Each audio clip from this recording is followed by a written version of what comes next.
when you look at very successful people, they are able to actually gauge their time and use it effectively. I would advise have a routine. Like there must be things that are routine to you to say, this is how my day goes. This is how my week goes. I think in any way that we can get that power, we need to do our best to learn and to understand, to gain that power so that we can, I think, become ambassadors for Christ at the end of the day.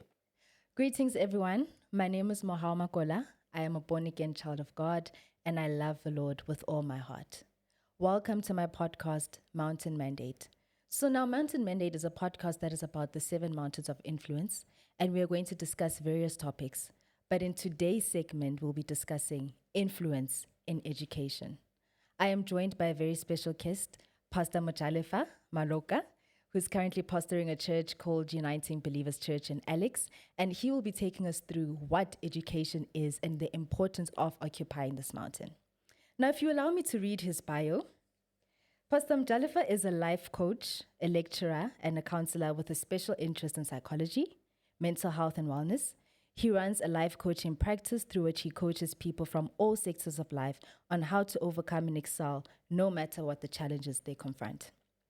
He is a published author, having published his first book entitled Understanding the Seasons of Life, and his second entitled On Board the Courtship.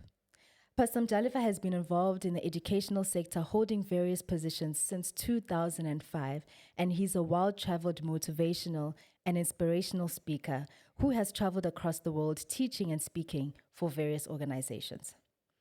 Pastor Mojalefa holds, number 1, a Bachelor of Social Science degree in Psychology and English from UCT, a postgraduate certificate in education from UNISA, a Bachelor of Arts degree honors in psychology from UNISA, a postgraduate diploma in business management from UNISA, and a master's degree in business management, specifically in human resources stream with UNISA, and he's currently pursuing a PhD in management studies.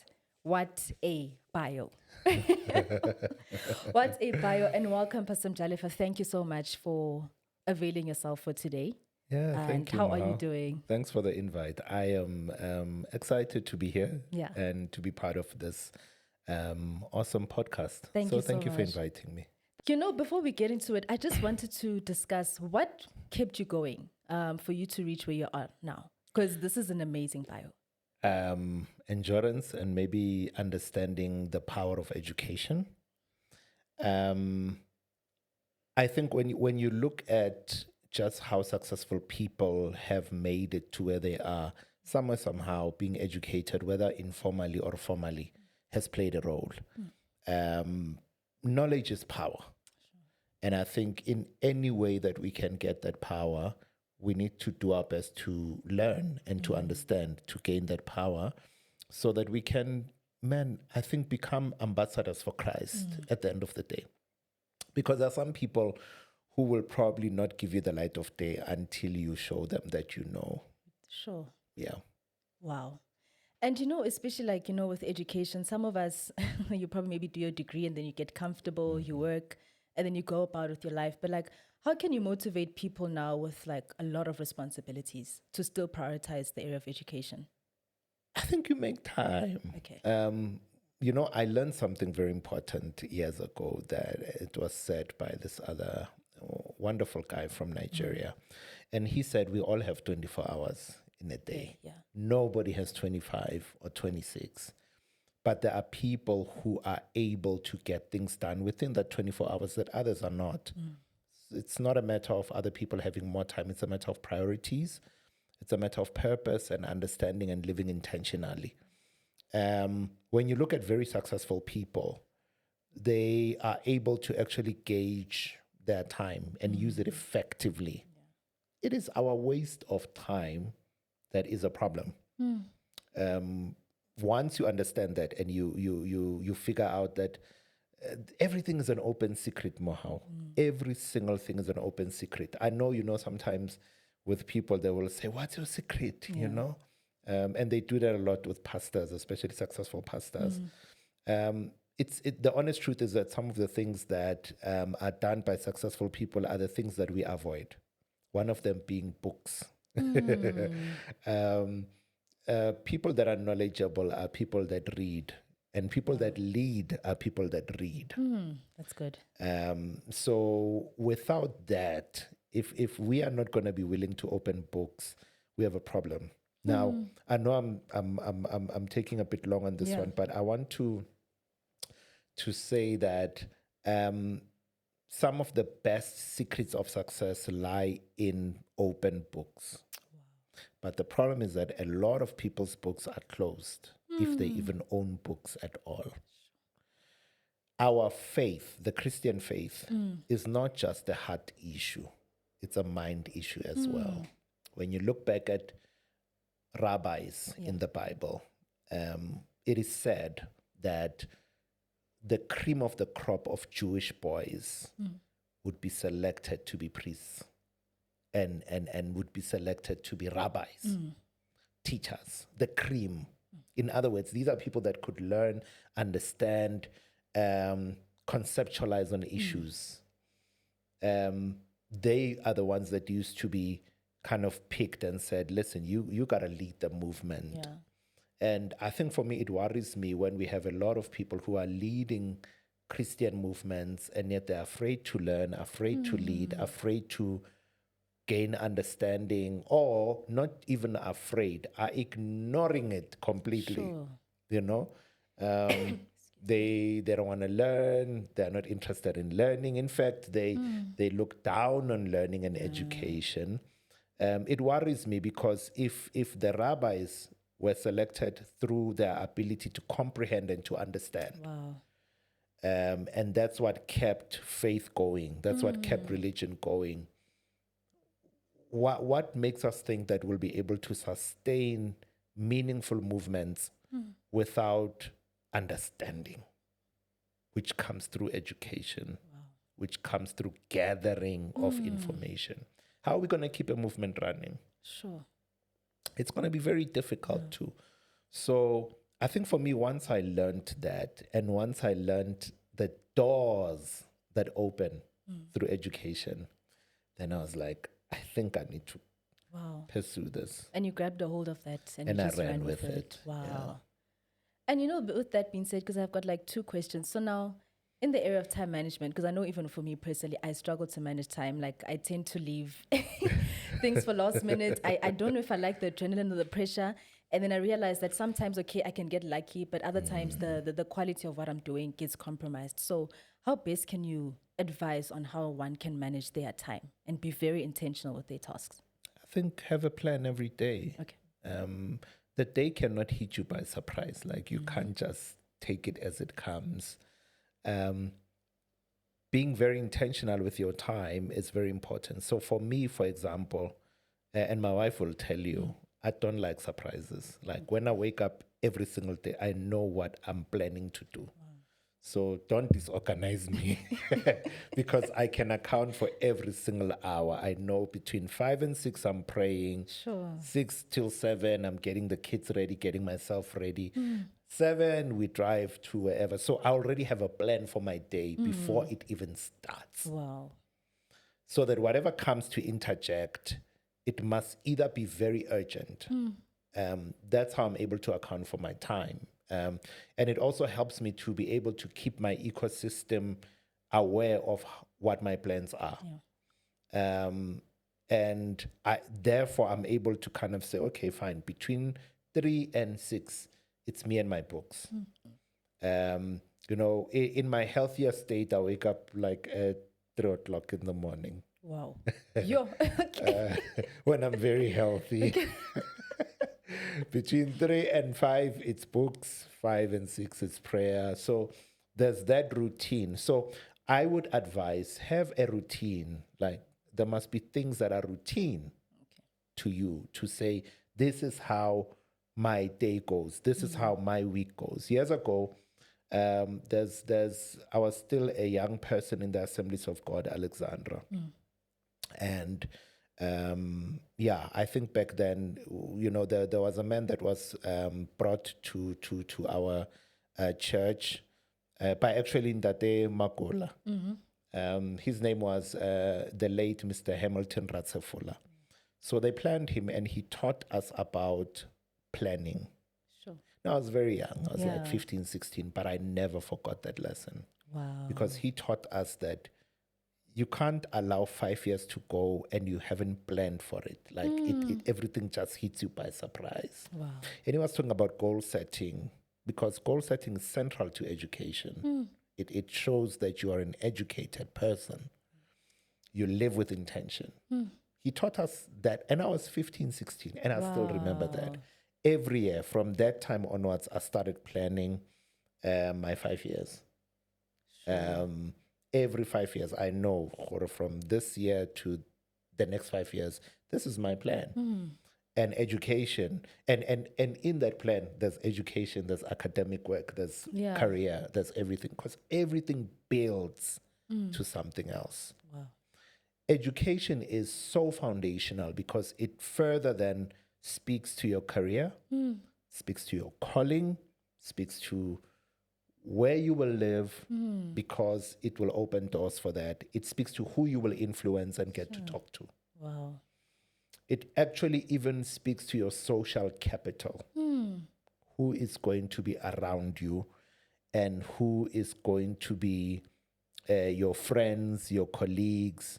It is extremely important. Wow. And I think we undermine its value even in the kingdom of God. Because there are some people that will not give you the light of day until they know that you are qualified. And I always say to even the guys that I coach, even at my church, they know the papers do matter. Wow. The papers do matter. There are some people till today, Mohau, they give me the light of day because of that profile you've just read. Sure. On any given day, they probably wouldn't give me a second look. But simply because of the fact that I'm able to take them on, then they receive me. Sure. Yeah. Wow. You know, I love what you said, and I think it was what you said earlier about if you don't read, then you can't lead. Yeah. What kind of books would you recommend then for people who are occupying the leadership space? Read the boring books. Okay. Yes. Okay, number one, read books on leadership. Okay. Secondly, read books on community. And thirdly, read boring books. Okay. Boring books are important because they are the ones that carry a lot of ideas that others probably won't have. Sure. They're avoided. Yeah. And so they provide information that others don't have. And what gives you the cutting edge, Mohau, in life is knowing what others don't know. When you look at Joseph in the Bible, Yeah. Joseph, the reason why he was able to come out of prison and become the prince of Egypt was he knew stuff others didn't know. That's why they had to hunt for him to get out of prison, to say, hey, I know a guy, he's in prison. Let's get him out because he can interpret dreams. He can use knowledge. He can use data and analyze it and bring it forth and bring a revelation out of it that can help somebody who is in authority to make progress. Yeah. So it is in us being able to take the information that we have, which is raw data. It could be boring data that others don't have. There are so many people who will tell you, I read this in a book that very few people would read, and turn that information into something very profitable. There's a guy that I like. His name is Simon Sinek. Ordinary guy, but very intelligent. He wrote a book recently that's called Start With Why. Yeah. A couple of years ago. The foundation of, in fact, no, the finite book, Start With Why, was one of his books. There's a book he wrote on the finite game. The finite game is actually not his original idea. He got that idea from reading a boring book. Sure. And that concept of the finite game was in a book that very few people were touching base with. And he then did a spin-off from there. Even in business, it's the same thing. You do the boring businesses, they're the ones that have the greatest money. You can do a car wash, everybody does a car wash. You can do a takeaway, everybody does a takeaway. But it is in that thing that people don't normally do, that there is a niche, there's a market for you. So if you're a leader, Yeah. you got to read books on leadership, definitely. But you also got to read books on followership, Wow. because at times as a leader, you tend to forget how to lead effectively other people. You start abusing them, extending your tenure, Sure, yeah. Even when you're supposed to leave, you're like, hey, I'm staying here, You enjoy the privileges because you Yeah. end up not caring about your followers. That's why I'm saying the second types of book are on Yeah. that one. And then the third books are the boring books, because that's what's going to keep you on the cutting edge. You're the one that's going to stand out. Yeah. People are going to seek your knowledge. Yeah. And it takes effort to read a boring book. Sure. But when you speak, people listen because you're saying something new. Yeah. That's what got the disciples and Jesus to be at the top. Because when Jesus would speak, they're like, how? Sure. Where did this guy get all this knowledge? Because he knew stuff other people didn't know. Yeah. Daniel, same thing. They knew things that other people didn't know, and that's what got them to places of leadership. Wow. And even with just discussing leadership, I think I just want to ask you also a personal question, is that how are you an effective leader, and how have you grown over the past couple of years since you were called into leadership, if I could put it like that? Look, I care about people and where people are going. That's the essence of leadership. Leadership, how I define leadership, caring is number one, and caring about where people are going is number one. People don't care how much you know until they know how much you care. So you gotta care about people, care about their destination, and I feel that's where the problem is. You can be a positional leader, but a real leader is somebody that lives in the future and comes to tell people of the preferable future, and not only comes to tell them, but to come fetch them to go. That's leadership. That's leadership, yeah. To say, there's a future waiting for us. I've been there in my mind, in my heart, in my spirit, and I want you to come join me so that we can get there. Yeah. That is leadership. Wow. But now, if you're the only one that's going in that direction, or you are just chowing money, and vandalizing and messing things up, then you're not a real leader. Sure. Because your people are not benefiting from your position. If there's no one following you in truth, then you are not a leader. You're just a person who's in a position of privilege. For me, what has made me an effective leader is that people know that I care about them. Wow. I care enough to want them to improve, and I care enough to want them to be at a better space by the time I'm done leading. And that's been, even with my pastoral journey, even as an academic, a senior lecturer and academic, my guys know that I care. I may not be able to give them all the resources that they need for whatever reason, but number one is they know that I care, and I'm willing to listen and probably find a solution around how do we deal with this thing. Because sometimes people just want to know that you are listening. Wow. And that you are willing to actually step into their shoes and see things from their angle. That's called empathetic leadership. Wow. And I can go on about leadership because it's another topic, especially in our continent. I do feel that we lack leaders who are able to translate even the little knowledge that they have into something that is meaningful for the change and the transformation of our continent. That goes as far as even faith, that even our spiritual leaders, my prayer is that we may reach that place where we can raise leaders who are able to translate biblical truth, which is knowledge and education, into something that will see lives change, transformation of lives. And that's how education connects with all these other different mountains that your show is about, whether it's media, technology, all these other things. The real basis of it is education, formally or informally. you know, and I'm going to say what I said beginning. Our faith is not just a believing faith. It's a thinking faith. Wow. And it worries me that we have a lot of Christians who only believe and they don't think. And it's a worrisome trend. Sure. Yeah. Sure. I was still stuck on the thinking and believing part of it, which I think is actually so true. Yes. Because it's very easy for one to say, oh, yes, I believe, and then they just go about it. So what I also wanted for you to talk about a bit, just to divert a bit, is that have you encountered challenges as a leader? And if so, how did you overcome those? Leadership is tough. I mean, I've led in the academic space for a minute, right? And I've led in the spiritual space for a minute.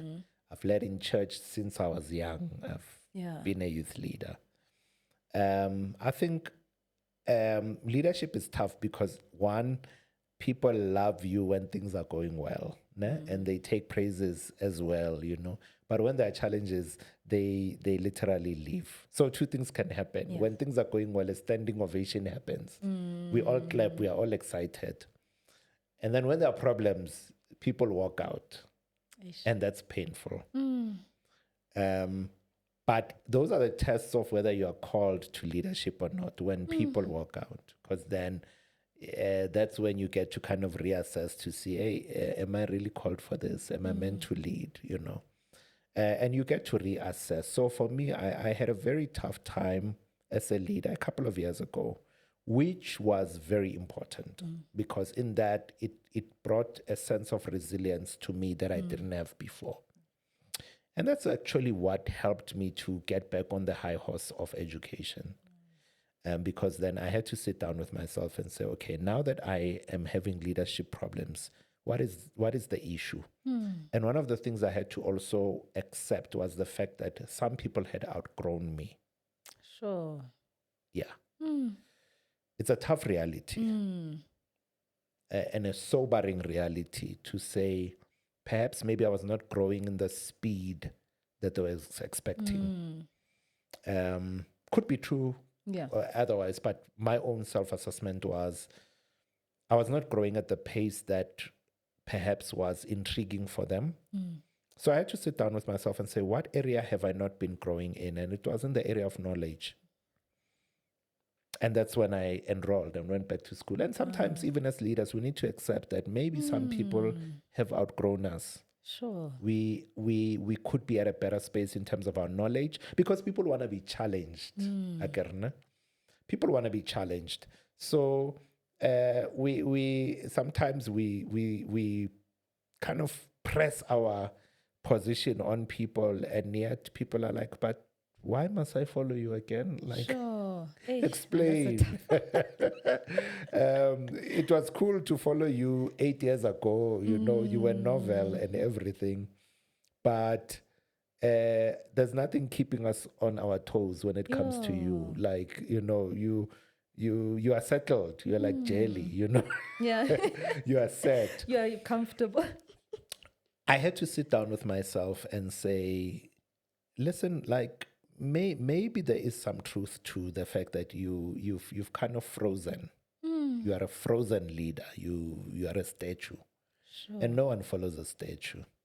The one way you can develop yourself is through personal development and getting educated as far as possible. That has helped because I made that decision to get back to proper education and to focus on it around 2014-15. I then had to make some hard decisions, sell some assets, sell some things, enroll Koskolong because there was no one to fund me. Sure. So I had to fund myself. So I had to make some sellouts and sell some things to pay for fees. And I haven't looked back since. Wow. And it was one of the best decisions I've ever made because it has helped me in the church world and in the corporate space, in the secular world to gain attention that I probably would have never had had I continued in the same path. Wow, that's amazing. And I also wanted to ask, like, For people who are generally struggling in the financial area to provide for education, what other means then can they gain knowledge? Look, education can be formal and informal. I'm not going to sit here and say everybody must get a degree. It doesn't make sense, right? And it's not practical. But those that can must, because it does make a difference when you've got papers that you can show. But when you look at the world that we are in now, Mohau, there's YouTube, man. YouTube is a great educator. And there are so many things that, I mean, couple of days ago, I was sitting with myself and I was playing with artificial intelligence, you know.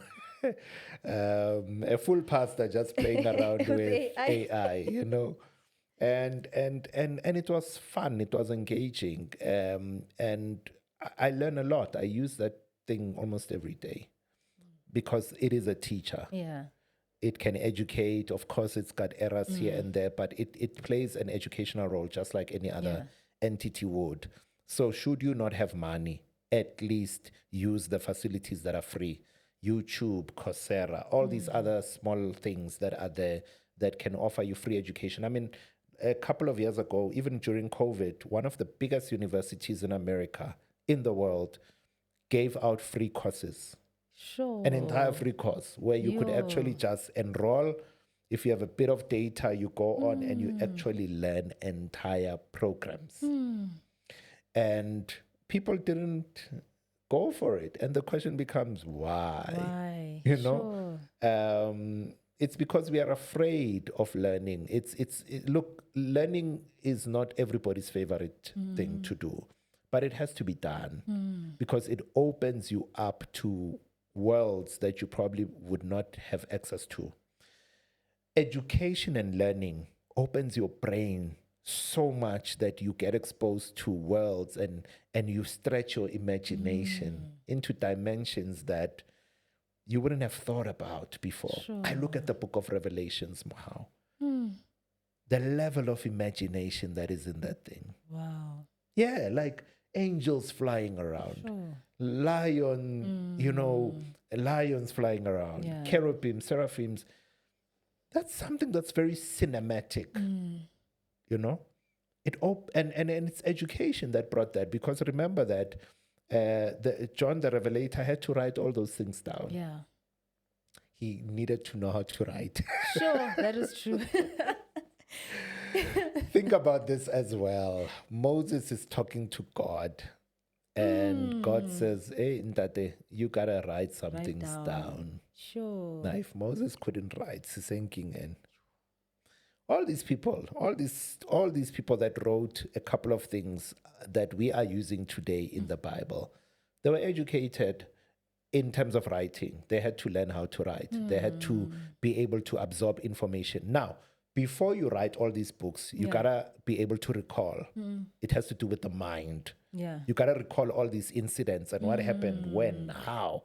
You gotta be sharp in your mind. If we don't attune our minds, we are depriving the world, we are depriving society of information that even comes from God Himself. Wow. There's value in education. You know, it's sad to see how much we've undermined education to a point where even on the pulpit we'll say angfundanga. And we take pride in that. And we take pride in that. Concern. And it's worrisome in a sense, because it then keeps away your people who have knowledge and understanding from coming into faith, because nothing challenges them. We are basically saying faith is for people who are not educated. And that's a problem. Sure. Another area also, Mohau, is the issue of I'm an advocate of teach preachers how to think theologically as well. You know, can't just wake up and say, hey, you know, evacillating, you know, I'm hearing this, and we don't rightfully divide the word of truth. Sure. I was challenged a couple of years ago. I went to a conference, and a pastor gave us a scripture that we would use in a certain way. And he said, but you've been using it in an incorrect way. And he was correct. And all along, because we'd say, in our language, "Leashisa leves," we don't even interpret it properly, and it misrepresents what the scripture was actually saying. Sure. Even some of the illustrations we use, Ish. you find that when you check it out, factually it's incorrect, but it is in our sermon.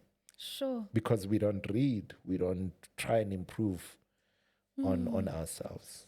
Sure. And even with what you said, I'm still thinking back about, Moses and John, right in the book of Revelation. Like, it echoes the importance of education. Yeah. And it's giving me such a different perspective now where I'm like, oh my word, I actually didn't think of them. They needed to know how to write, to translate what they were getting from heaven as well. And what I like is that I think when we can actually now exercise education and make sure that we take value in it, we can get downloads from heaven regarding how to run our business, 100%. ideas, creative ideas that we need to get so that not everything is done the same, So I think it's very important. I think we also need to take it so seriously that we can actually just partner with heaven. Like, we just partner with God. We pray in the morning, be like, okay, Lord, as I learn, exercise my mind. What are you saying about this? And I feel like we tend to limit God to just religion. Yes. But he's actually everywhere. Like, he's is. everywhere. He's in our families. He's in our homes. He's in our friends. He's literally in every sector that we are in. So I really, really like what you said. So before we move into the next episode, I just wanted you to maybe just discuss how then do you balance your life, ministry, academia, and family all in one? Because I know you're involved in a lot, but it's all working together. Yeah, look, the issue of balancing is this word called integration. Okay. There is no such thing as balance. There's integration, because to balance is to kind of say, yeah, everything is in order, The truth is what is important, what is priority at a particular time. That is what integration is about. By that, I mean, that's where the planning comes in. You got to know Sundays, afternoons, it's family. Yeah. Saturday morning, it's breakfast with the wife, and so on. But it also depends on the season you are in. That's why I'm saying integration is important. Wow. I'm currently concluding my PhD. I would be lying if I said my life has been balanced. It isn't. It's integrated well. Sure. It's prioritized well, because the season I'm in demands that everything is skewed towards academia. Because I've got to finish this qualification that's going to benefit the family once I'm done. Sure. So there has to be that understanding that talks into integration. Now you find somebody saying, hey, lencegu ayisatholakali, it's because there's, there's this season I'm in that's actually requiring me to spend quite a significant amount of time in books in order for me to finish this thing quickly. So I would say that the biggest word in terms of life is, what does the season demand? The Bible talks about the sons of Issachar who had an understanding of their times. Yeah. That there will be a time when it will be required of me to spend this amount of time in books, which means my social life is going to go down. Yeah. But if somebody understands what I'm going through, they will give me the space to be able to complete what I need to complete. That's going to require understanding from myself, understanding from my wife, understanding from my kids, understanding from my church. I've had to sit down with my church to say to them, guys, I'm doing a PhD. It's not normal. Yeah. It's not going to be, a whole month of a crusade. Yeah. I'm going to have to pause it a bit to give this thing the amount of time it needs. When I come back, it's going to benefit you and everybody else. So let's have a deal. Let's have an understanding. Give me this amount of time so that I can finish this thing, which is going to benefit you and everybody else. That requires understanding. You see. So that's how I was able, and still am, because I'm still wrapping things up. I've had to have those conversations with the people that matter to say, listen, this is where I am. I need your understanding. There will be some that understand, and there will be some that don't. Yeah. But as they say, Kaspedi, Mushito Jwelapele. Because I understand what I'm trying to accomplish, maybe some of them will catch on to the bus later. Sure. The conversations are important. Being able to explain yourself thoroughly is important. Yeah. Wow, that is amazing. You know, balancing, we always have this misconception that, oh, yeah, schedule, whatever, but integration, perfect answer. We'll be moving on to the second episode. And in this episode, we're going to discuss the importance of born again Christians occupying the space of education. We'll also delve deep into the importance of mentorship. Thank you so much for tuning in.